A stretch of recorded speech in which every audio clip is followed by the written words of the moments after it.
Good evening. My name is Gloria Chanhu. Welcome to LWV Presents Insights and Perspectives. This is a program presented by the League of Women Voters of San Jose and Santa Clara, and we're here to provide information about topics of interest and a lot of things about government and how that all works. So with us today is someone that is well known in the Santa Clara County, and he is our big property tax guy, our assessor, Larry Stone, who's been with us and an elected position for the last 20 years, who knows a lot about this subject matter. Larry, thank you so much for joining us. Thank you for the invite. Appreciate it. You know, we always kid, whenever you're introduced at functions, we always get a bit of a giggle because you are the tax man cometh. That's right.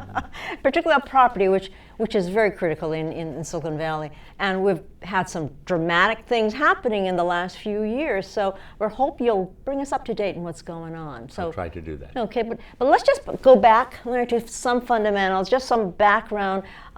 You have been elected since 1994. You've been re-elected very successfully, almost with no opposition in the last few elections, because people feel you've done a good job. But what is it exactly that the county tax assessor does? Tell us briefly. Well, basically, my office is responsible for valuing, for assessment purposes, all real and business personal property. Real property meaning bricks and mortar, homes, shopping centers, office buildings, hotels, and so forth. And business personal property, which a lot of people don't know about, and that's the computers, the equipment, the machinery that businesses have are assessable and therefore taxable. And of course, we're Silicon Valley, so we have, while we're fourth largest assessment role, but we're number 2 in business personal property because we're the center of innovation and high tech.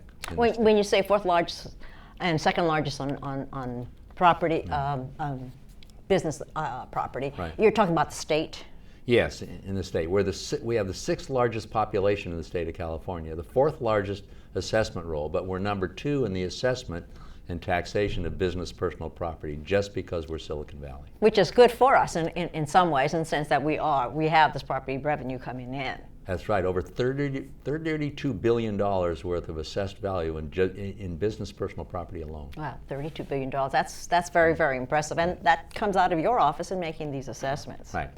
Which is important because people are actually, the individual person out there knows about you because we get this mail from you each year telling about our property assessment. How often is property assessed?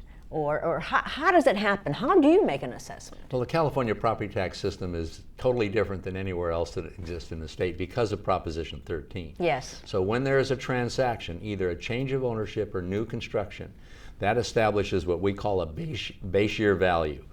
And that stays the same, can only increase no more than 2% according to Proposition 13 until there's a change of ownership or new construction.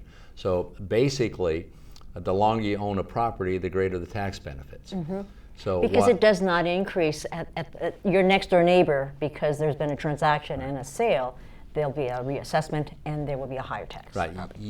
There can be a differential as much as 10 times. In other words, the same model home built on the same street by the same developer in the same year, if one owner has owned the property for a long period of time and a new buyer comes along and buys the other property that's the same, there can be a differential in what they pay in property taxes as much as 10 times in Santa Clara County. I know we didn't discuss this question, but I have to ask because I know people often talk about the impacts of Prop 13 and some question whether or not it should or should not be continued or it should be modified. Are you willing or comfortable making any comments about that? Because it does seem if your next door neighbor is paying 10 times more taxes or you're paying 10 times more taxes for your property, it seems unfair, and it seems unfair to younger people entering the housing market. Well, Proposition 13 passed for a very legitimate reason, and that is residential property values went up 146% the 5 years before Proposition 13, and yet those of us, and I was a mayor and a council member at that time, and school boards and so forth, weren't reducing the tax rates only 2%.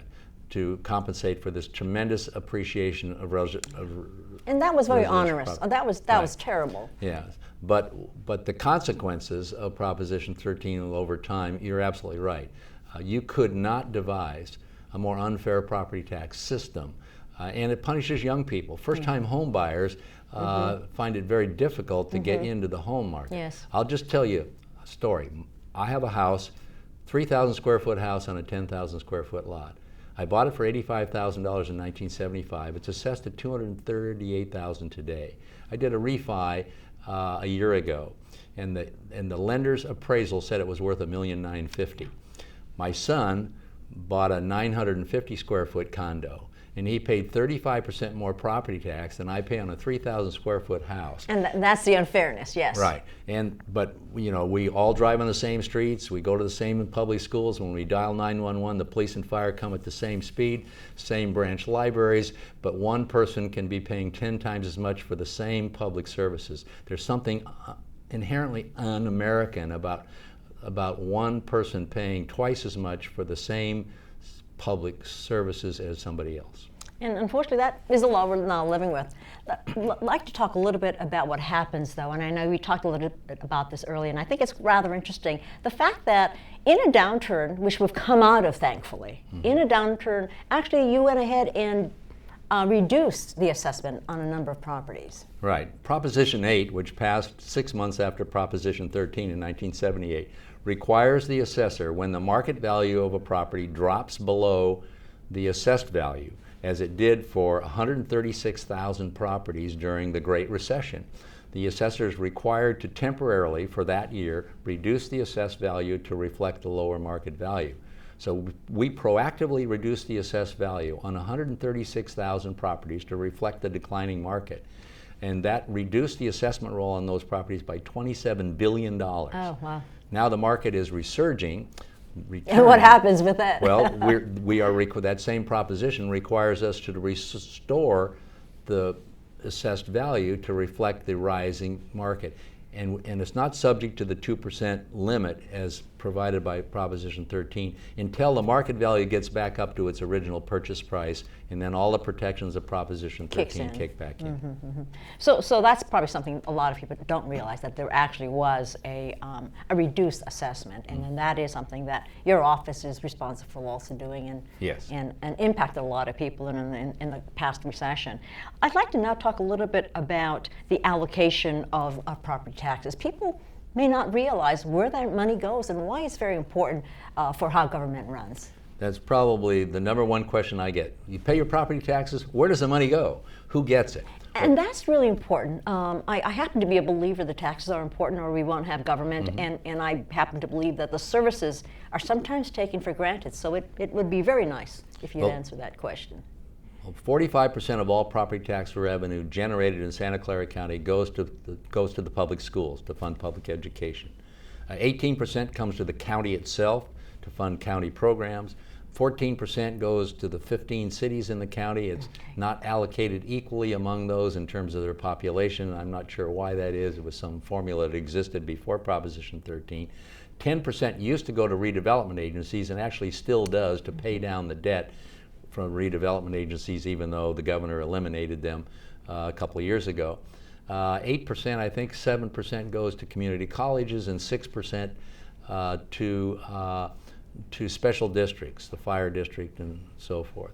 So if I did my math right, that all adds up to 100%. Well, you know what's sort of interesting in there is that allocation to community colleges. So that's outside of the governor's or the state's regular allocation toward the higher education. Right. Then that's an interesting fact that I have. Well, actually, even the 45% goes to the public schools actually is kind of laundered through the state. In other words, it goes to the state because the state is responsible for funding public education. So that money then comes back. Is that 45% primarily K through high school, or does that also include higher education? No, just K through 12. K through 12. Okay. That's an important big chunk, and I think that's important for people to realize that exists. Now, we've had a lot of change in dollars coming in. We've now, fortunately, the economy improving, and the ability to go back to the assessed values. Talk about that changing in allocation dollars. Big changes that have happened. The allocation hasn't changed, but the amount of money coming in has. Yes, well, when I was elected assessor in 1994, I took office in 1995. The entire assessment roll, the total of the assessment roll was $115 billion. today, the assessment roll that I closed on July 1st, $358 billion. Wow. So it's more than tripled in the 20 years that I've been the assessor. And that reflects what's going on in Silicon Valley. All the new construction, of course, gets enrolled on the rolls, all the changes of ownership with substantially higher prices, my own home, for example. All that adds to the assessment roll. Tell me a little bit about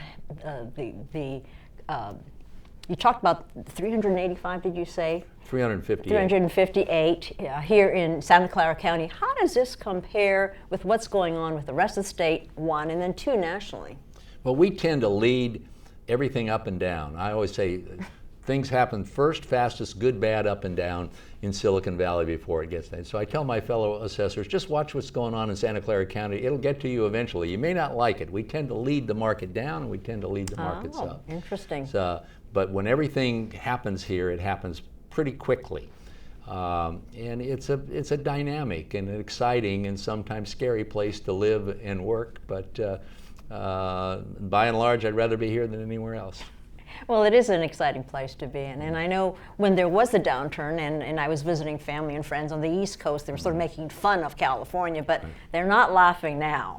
It is interesting. We take things very quickly one way or the other. Well, we're a fast-growing economy. We lead the nation. We are leading the nation in job growth. We're leading the nation in income.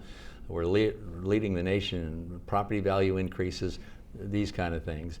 It's not much fun when you're reducing the assessed value on 136,000 properties, the bulk of them residential properties, and a lot of people. 136,000 primarily residential properties.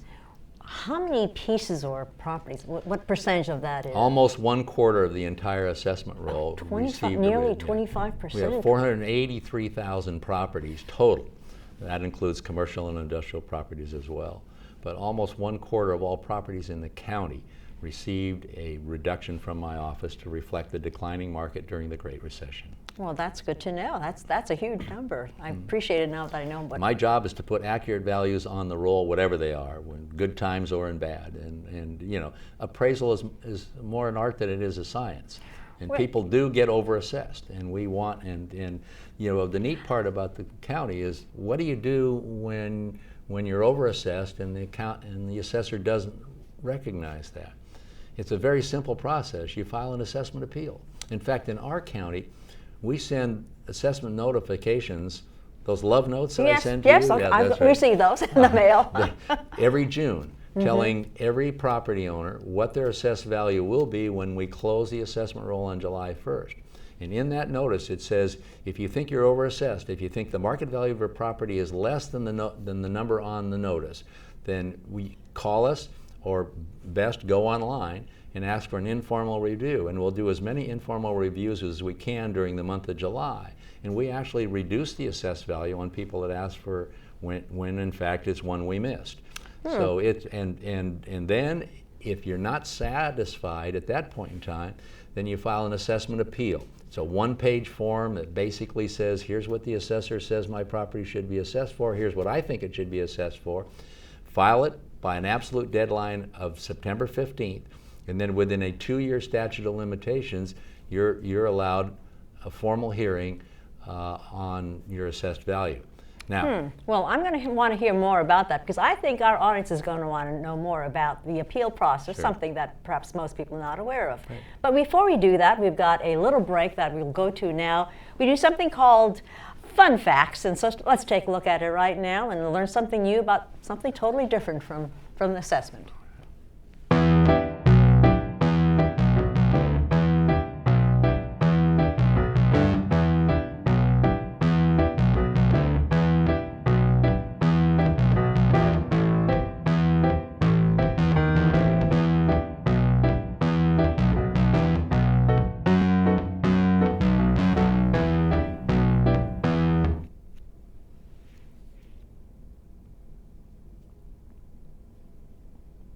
Well, that was fun. A little bit about Teddy Roosevelt and his adventures in the hunting. But now back to something a little less dangerous, perhaps, but very important to a lot of people, and that is property taxes and property assessments. So you were talking earlier about the fact that, and that's good to know, put it on our calendars in June when we received a letter from your little love letter telling us what our properties are valued at, we have an opportunity to actually appeal that. And I don't know if many people do. I'm just curious, how many people actually appeal their assessment? Well, we get far fewer assessment appeals in Santa Clara County than any major county in the state. Oh, a couple that's reasons interesting. for that. One is we let people know what their assessed value is before. Two, I have a very good staff that gets it right. We encourage people, though, if they honestly believe that the market value of property is less than the assessed value, to contact us, and we want to get it right. It's a one-page form that people file. There's a $40 fee, I think it is, that's administered by the clerk of the board, where you file your assessment appeal. But only during normal times we get 3,000 to 4,000 assessment appeals. Oh. When the market collapsed during the Great Recession, we got 12,000 appeals in 2009, 10,000 in 2010, and it gradually went down. We're right back to normal right now to reflect the resurgence in all of the commercial, industrial, as well as the residential markets. Just curious, so when we were at the height of something like 12,000 appeals, how many of those actually were changed? Well, roughly. Here's what happens. About half of them go away. It's usually because people don't understand the system. You know, they bought a house 12 years ago, it's assessed at 200,000. The market value goes up to 800,000, which was fairly typical. They read in the newspaper that the market is now down to 600,000. They think they're reduced. They think they deserve a reduction. It's only when the market value drops below the assessed value. But only 2.5% of all assessment appeals filed actually end up in a hearing. So there's some adjustment made somewhere in the process between the 50% that go away and the 2% that actually end up in a hearing. But it does mean that people will have their appeal very seriously looked at. And, right. And your staff does that. Right. Well, I mean, our job, as I said, is to get the right value on the roll, whatever it is, up or down, good or bad, but put accurate values on the assessment roll. And the technique, or how do your staff do this? How large is your staff, and how often are you people out there? What are they looking at? What are they doing, or what factors go into the value? Well, I have 260 people in my office, and my budget is $31 million. More than half of those are certified auditors. We audit major corporations, or certified appraisers. What most people don't know is every corporation that has a property in Santa Clara County must, by state law, be audited on site every 4 years.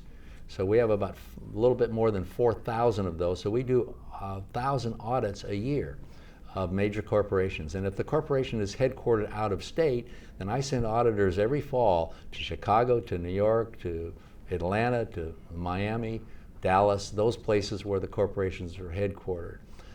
So that, I mean, that's a large part of our workload. We look at about 100. There's a typical, I think, response by a lot of people who think, well, businesses aren't paying their fair share. It is important to know that this is a different kind of tax that most people are not aware of. Right. It's on machinery, equipment, and computers that local businesses have. And so, I mean, that's a big part of it. We process about 90 to 100,000 deeds a year, because that, you know, the people say, well, how does the assessor know when there's a change of ownership or new construction? Well, we basically find it out in a couple ways. Number one's a deed. It says there's some kind of change in title. Now that could be a non-assessable event. You're tracking all of those change of ownerships through the deeds. It could be, a deed could be a change from a personal into a trust. Well, that's non-reassessable. Okay, so of the 90,000 to 100,000 deeds that we get a year, about 25,000 to 30,000 of those involve some kind of reassessable event. Then we get about 30,000 building permits. About 9,000 of those, or roughly a third of those, result in some kind of reassessable event. I've forgotten about that. We have a lot of development going on right now, a lot of high rises being built. So in each case, you're having to take a look at that and do an assessment for property taxes. And we do an appraisal in all cases. Sometimes if it's a routine residential transaction of a change in ownership, we have a process where we can do the appraisal by computer. We look at actual transactions that occur in that neighborhood of comparable properties, and we pretty much know. If if it's an arm's length transaction, if the willing buyer, willing seller are involved, we'll oftentimes what we call direct enroll it. In other words, we'll enroll it we'll accept the purchase price and do it. People ask the question, well, isn't the purchase price always the fair market value? We have to understand, assessors are required to assess all property at its fair market value. So not always, usually, but not always, the purchase price is the fair market value. If you purchase a property and you're able to take advantage of the seller because of illness, or they have to move, or a quick sale because they need the money, so they're selling it perhaps below what might be the market price. Or you might say, I'll give you this much cash and I'll give you my stock from Intel. Or financing, or any number of ways. Right. So we will assess it at its fair market value. Now the question is asked, if somebody overpays for a property, will you assess it at the lower value? And the answer is yes. We had a nationally recognized transaction here where a high-tech entrepreneur worth, according to Forbes, $40 billion, bought a house in Los Altos Hills about 3 years ago, paid $100 million for it. Well, the highest assessment we had at that time in the entire county was $28 million. So we knew that he'd overpaid for it. It was not an arm's length transaction. Two brokers, one in Hawaii where he was living and one in Palo Alto, got together, and this guy really paid far more. We ended up assessing it at $52 million. So in answer to the question, well, if you're going to assess this higher than what we paid, do you do the same thing on the other end? And the answer is yes. Well, that's a significant and unusual situation. It must have been fun for your office to do that. Let me ask you, what do you see as the long-term, I don't know, crystal ball? What's going to be happening? Or do you see any major changes happening with regard to assessing property in this area for the state? Do you see any changes that you anticipate?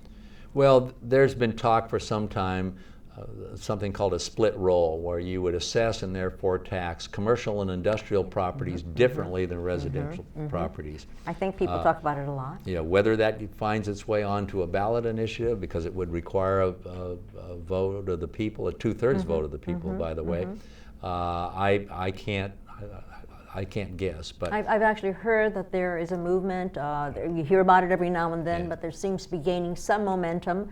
And this, of course, would be to modify Prop 13 primarily, so that corporations, which don't tend to change hands as often and therefore do not get reassessed, might be reassessed more often. Is that kind of the thinking? Right. They would say the proposals that I've seen are reassessed to market value all commercial and industrial properties every year, every 2 years, every 3 years. That can be, to implement that, could be quite onerous. My office could be very, because we do not have the staff, nor does the skill set exist in the appraisal business. And you don't industry. even do residential. You mentioned you might do that every 4 years. No, we do. Did I misunderstand that? Once you establish a base year value, and there's no change of ownership or new construction, then your assessment only goes up at no more than 2% and it's based upon the California Consumer Price Index. So in 2010, the California Consumer Price Index was negative 2.43%. So everybody got a reduction in their assessed value in 2010. That was again to reflect the Great Recession. But so that stays the same, and it does for commercial and industrial properties.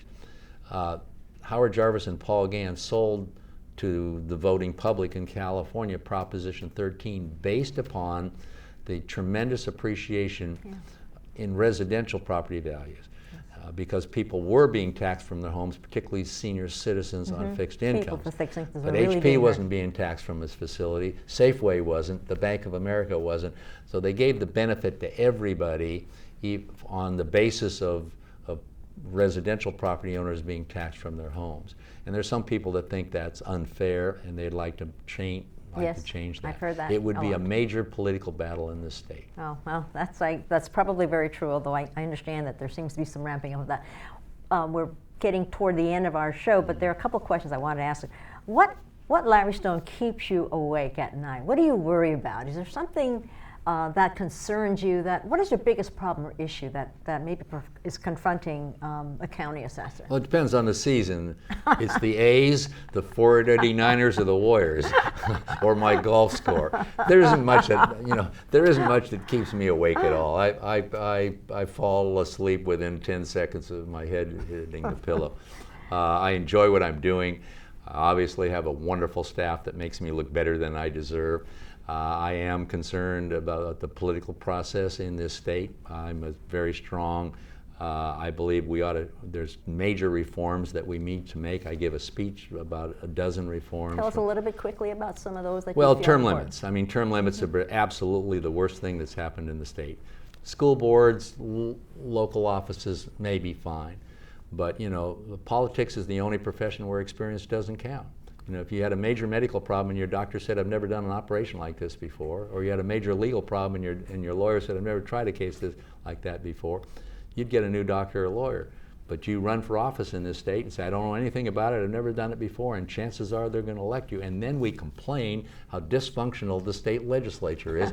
We put them there. I have to say that I somewhat am sympathetic to that point of view. Well, we've run out of time and we can talk some more about this, but thank you so much for helping us better understand what the assessor's office is, letting us know about what happens in reassessment, how one can do it. And we have some information. We've had your website so people can get more information about how to do a reassessment or appeal an assessment and get more information about all the good work that your office does. So thank you so much for joining us, and hope you've learned something today, and we'll take a look when that little love letter from Larry Stone comes in June. Take care and have a good day.